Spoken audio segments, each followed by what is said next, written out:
దేవుని పరిశుద్ధ నామమునకు మహిమ కలుగునుగాక. ఆమేన్. ఈ ఉదయకాల శుభములు మీకు తెలియజేయుచున్నది రెవరెండ్ కె శ్యాంబాబు. ఈ దినము కొరకు దేవుని వాక్యము.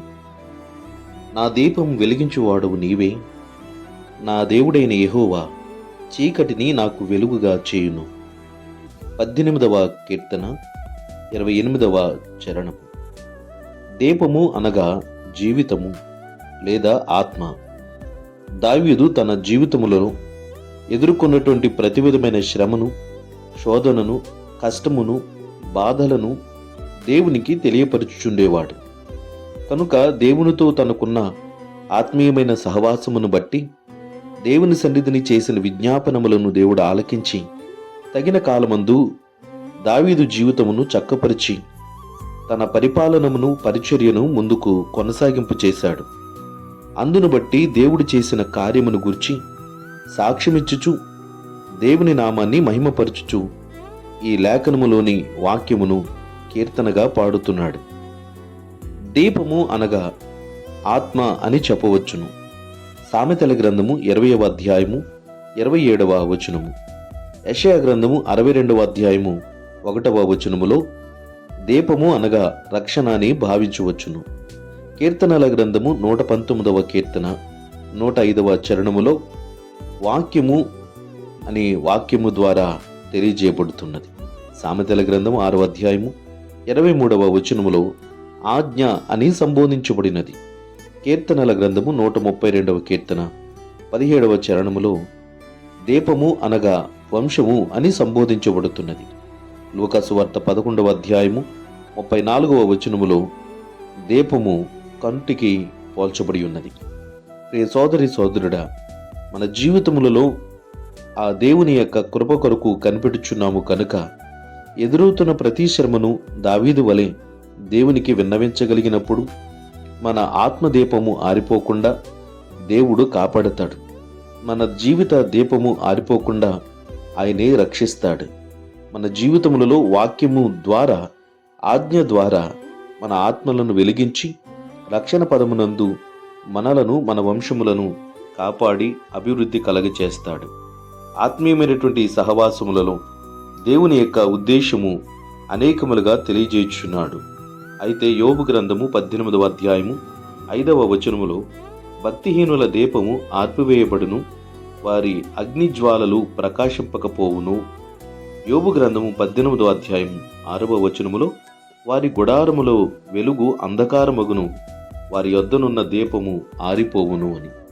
యోబు గ్రంథము 29వ అధ్యాయము 3వ వచనములో అప్పుడు ఆయన దీపము నా తలపు పైగా ప్రకాశించెను, ఆయన తేజము వలన నేను చీకటిలో తిరుగులాడుచుంటిని అని వాక్యమందు అభిప్రాయం తెలియజేయుచున్నాడు.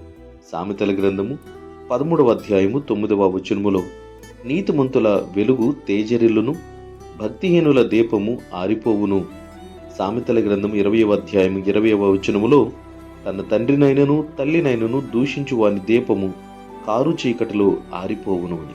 సామెతల గ్రంథం 24వ అధ్యాయము 20వ వచనములో దుర్జనునికి ముందుగతి లేదు, భక్తిహీనుల దీపము ఆరిపోవును అని సెలవిచ్చుచున్నది వాక్యం. సోదరి సోదరుడా, ఈ దీపము విషయములో నీ జీవితం ఎలా ఉన్నది? ఒకవేళ నీ చీకటికరమ ఆత్మ సంబంధమైనటువంటి పాప సంబంధమైన ఏ లోపమున్నను ప్రభువుతో సంభాషించు. నీ జీవితమును వెలిగించి నీ చీకటిని పారద్రోలి ఆశీర్వదిస్తాడు దేవుడు. దైవాశీస్సులు కలుగునుగాక. ఆమేన్. ప్రార్థన. ప్రేమ కలిగిన తండ్రి, కృప కలిగిన ప్రభువా, నీకు స్తోత్రాలు. ఈ ఉదయకాలమందు మీరు మాతో మాట్లాడిన ఆత్మీయమైన సంగతులను బట్టి స్తోత్రాలు. మా జీవితములలో మరొక నూతన భాగ్యమును మీరు కలగచేశారు. నీ వాక్యము ద్వారా మమ్మలను ఎల్లప్పుడూ సంధిస్తున్నారు. నడవవలసిన త్రోవను మీరు మాకు నేర్పుతున్నారు. తండ్రి, మా దీపములు ఆరిపోకుండా వెలిగించుమని ప్రార్థన చేస్తున్నాం. కష్టకాలములు, శ్రమలలో, శోధనలో పాపము చేసి నీ మహిమను కోల్పోతున్న బలహీనులము దేవా, మమ్మలను కరుణించుమని విజ్ఞాపన చేస్తున్నాం. దావీదునకు దీపమును వెలిగించినావు, వాని వంశములను ఆశీర్వదించున్నావు, వాని ఆత్మను బలపరిచి ఉన్నావు, వాని జీవితమును గెలిపించి ఉన్నావు. తండ్రి, ఈ వాక్యమును ఆలకిస్తున్న బిడ్డల జీవితములు వారి ఆత్మదీపము ఆరిపోక మునుపే ప్రభువా నీ కృపను ఆశీర్వాదములు పొందుకొను భాగ్యవంతులుగా యోగ్యులుగా చేయమని వేడుకుంటున్నాం. శ్రమలో శోధనలో ఉన్న బిడ్డలకు ఆదరణను సహాయమును కలుగు చేయండి. సకల వ్యాధిగ్రస్తులను ముట్టండి, స్వస్థపరచండి. నీ మహిమను ఎరుగక రక్షణను ఎరుగకున్న వారికి యేసుక్రీస్తునందలి రక్షణ భాగ్యమును దయచేయండి. అనుదినము నీ వాక్యము ద్వారా, నీ ఆజ్ఞ ద్వారా నీ బిడ్డలమైన మమ్ములను పరిపాలించండి. ఎల్లప్పుడూ నీ సన్నిధిని, నీ కృపాక్షేమములు మేము పొందుకున్నట్లుగా మాకు వాటిని అనుగ్రహింపు చేయమని వేడుకుంటూ, నా తోటి సేవకులను, సువార్థికులను, ఉపదేశకులను, సంఘ కాపరులను అందరినీ దీవించుమని ప్రార్థిస్తూ, నాయన నిర్భాగ్యులను, బలహీనులను, ఆపదలున్న బిడ్డలందరినీ ఆదుకొనమని యేసుక్రీస్తు పుణ్యనామమున ప్రార్థించి అడిగి వేడుకొనుచున్నాము పరమ తండ్రి. ఆమేన్. తండ్రి, కుమారుడు, పరిశుద్ధాత్మయను త్రియేక దేవుని దీవెన ఎల్లప్పుడూ మీకు తోడయుండునుగాక. ఆమేన్.